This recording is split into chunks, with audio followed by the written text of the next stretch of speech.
حرفی که در مورد شلوارت میتونی بگی ولی در مورد پارتنرت نه. الان پاره موده. روز به روز داره سیاه‌تر میشه. جمله‌ای که هم تو مدرسه به کار میبرن هم تو رابطه. میخوام یه جوری داد بزنی صدا تا آمریکا بده. دوست دخترت حامله است ولی تو عقیمی. این کار آشناست.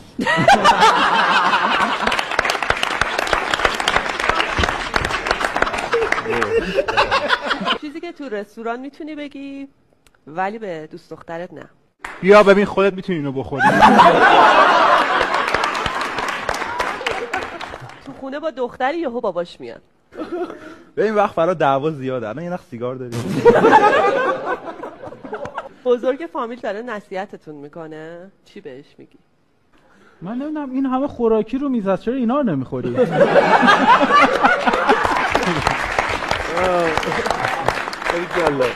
بزرگ منی چپت لال. با یه دختر نابینا رفتین سر دیت. ببین با عصای سفید اومدی با کفن سفیدم. شما ظاهر چقدر براتون مهمه؟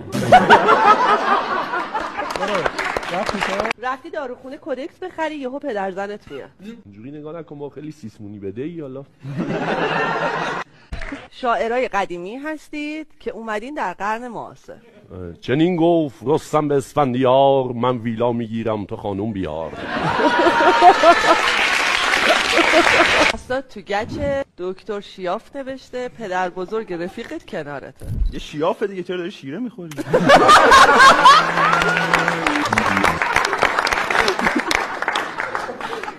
دختر مورد علاقت تو کتاب فروشی کار میکنه؟ چه جوری مخشو میزنی؟ قورباغه‌تو میدی قورت بدم؟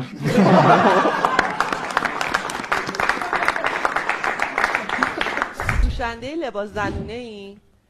یه چیزی بگو که بتونی بفروشی. خدا شاهده سودش تو همین دید زدنه.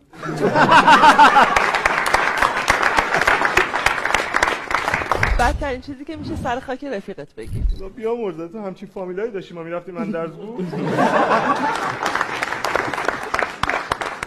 میخوای دوست دخترتو بیاری خونه همسایه فضولم نشسته دم در نمیره، چی بهش میگی؟ ببین اینم میاد و میره آخرش من میمونم و تو. عجیب ترین چیزی که تو رو یاد اکست میندازه. عقب ماشین نمیدونم چرا بالانس نیست خیلی. با یه دختر زشت تو اتاق گیر کردی میگه هوا گرمه. هوا چقدر یه نفر است.